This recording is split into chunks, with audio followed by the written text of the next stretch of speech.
Welcome to Wasted Youth. I'm Gar, and I've wasted money on lots of stuff. I collect everything. What do I collect? Comic books, action figures, vinyl, cassettes, video games, board games, CDs, DVDs, Blu-rays, tabletop games, everything. What we're going to do today is we're going to do little bits and pieces. I have boxes and shelves full of stuff that aren't really part of collections per se. They're just maybe once off, so they don't fit with something else. First thing we're going to look at is we're going to look at some I'm going to bring them up on this camera first. Some LJN thumb wrestlers.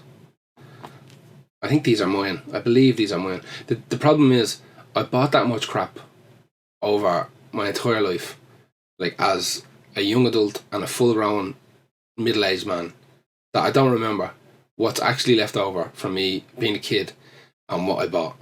Like, I wouldn't have bought them new, but listen, when did these come out? 1985. So as you can see, holes in the back of them for sticking your thumbs in. These came in 2-packs. So this is a single 2-pack, but each wrestler was kind of used a couple of times. Like there was two packs that had Rowdy Roddy Piper, 2 packs that had the Junkyard Dog.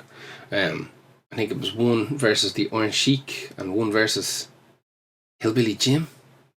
But the rest of the wrestlers that you think of are there as well. Like there's Hulk Hogan, Jake the Snake, Paul Orndorff, Iron Sheik, Nikolai Volkov. Who else is in there? Jake the Snake. Who else is in there? Oh no, I wrote all this down. Big John Studd. I did write it all down. Ricky the Dragon. Steamboat. They're all in there. These guys, yeah, 1985, is that what I said? Yeah, wow. By LJN. I remember, these are definitely mine from a kid, because I remember having these too.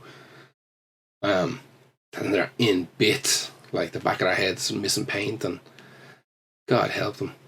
Yeah, thumb wrestlers.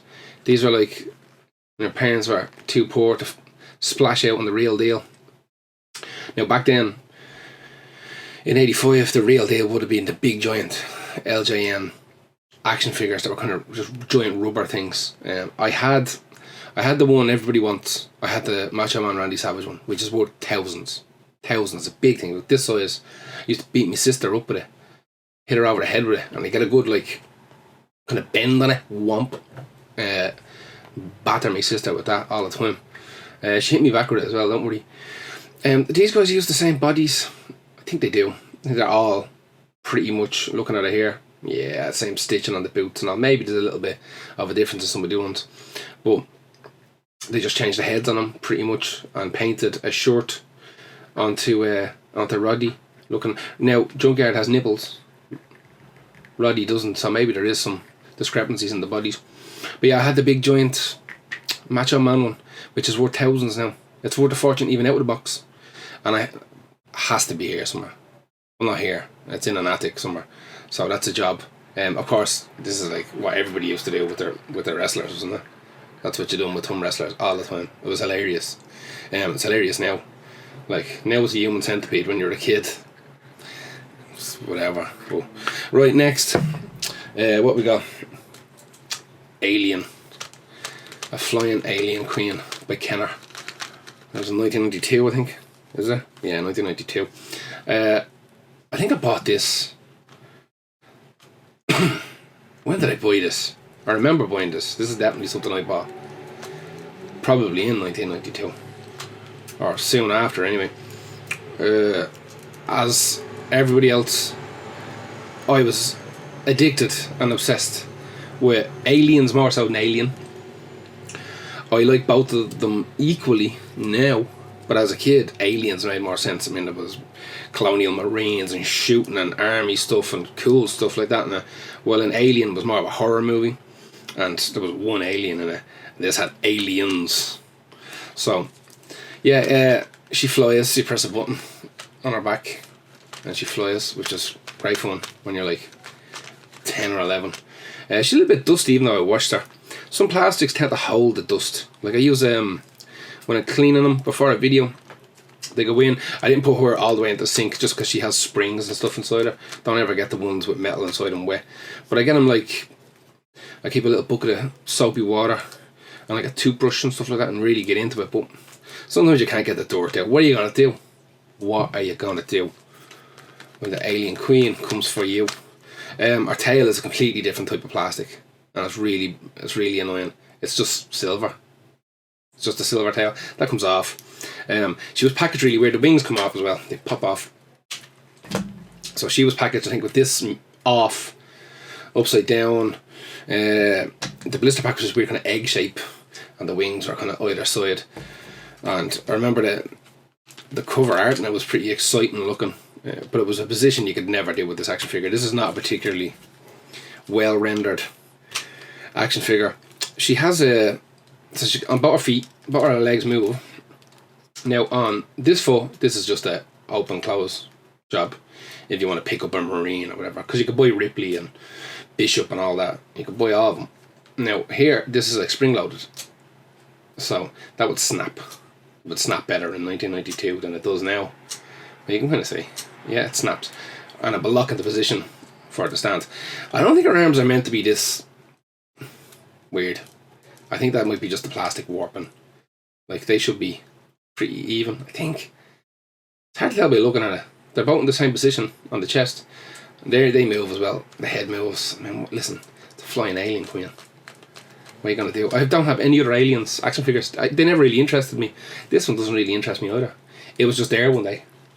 And I probably had money in my pocket, and I wanted to buy something cool that was aliens. But none of the aliens action figures were ever really good. Not really. I'm going to end up doing a lot of these videos of you can make her perch, can you? Kinda.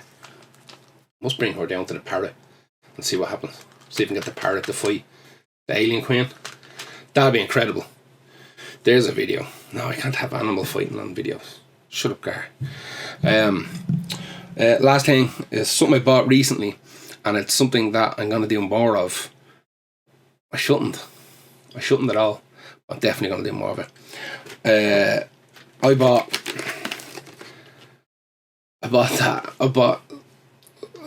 Cobra with Sylvester Stallone. It's an ex-rental copy, so I'm going to move my microphone because it's not going to be very loud. So yeah, it's an ex-rental copy. So how do I even explain this? Regular home VHS, like the ones that were bought for you at Christmas, or the ones that you bought for yourself, the ones that are in the slimmer cases, they're worth essentially nothing, right? They're for the bin, they're for the landfill. I don't even know if you can recycle them. But these, the ex-rental ones, the ones in the big crazy plastic cases, they're actually worth money. Like, this is between 30 and 60 euros. I bought it at a charity shop for €1. And I do have a few more of these ex-rentals, and it's something I definitely want to look into. It's the ones with the coolest cover art ever. All these Warner ones, there's something about this frame that they had. It just works really cool with the you kind of take the image, but that would be, if you bought the DVD or the home version of it, it would be just, this image would be the entire thing. But the ex-rentals nearly always had the studio that made them. Like, it was in a cool frame, and it just made sense. The back of it is the whatever, a couple of stills, and then the Cobra. I think his name was Cobrietti. Isn't that what his name was in the film? Cobrietti. This is, you should read up about this movie. This movie is garbage, but like good garbage, like 80s fodder garbage. So Sylvester Stallone was supposed to be in Beverly Hills Cop, and he ended up rewriting Beverly Hills Cop into more of an action movie because he didn't really want to do comedy. And they just kicked him off. They were like, listen, it's not going to work. And they brought in Eddie Murphy and made the amazing Beverly Hills Cop. So he took all the stuff that they wouldn't let him use in Beverly Hills Cop and kind of matched it with this book he read called, oh no, Into the Fray. I can't remember what the book is called. I can't remember. My Cobra history is not great, I'm sorry. But he matched with this book that he'd read and came out with this. Now, apparently when this was originally made, it was like 2.5 hours long. It was X-rated. They had to chop it to bits. And Stallone, being Stallone, when he was asked to edit it down so they could fit more showings of it in the cinema, he chopped out loads of the plot and left the action, and you ended up with like one of the greatest confusing action movies ever. It's like, someone was kind and someone did rewind as well. Thankfully, they did rewind it. Look at that. So I assume this is like the kind of hour and a half long version of it. There's a director's cut as well. Like even on the inside of it, you know, you put the Warner Brothers embossed in the plastic. The noise, it just sounds like childhood, doesn't it? That needs a wipe down. 1986. Yeah, that needs a wipe down. It's kind of sticky. 84 minutes. That's how much it was chopped. Apparently, there's like a director's cut. And, the guy who directed that went on. He done Tombstone. He done Rambo 2. He done Leviathan as well.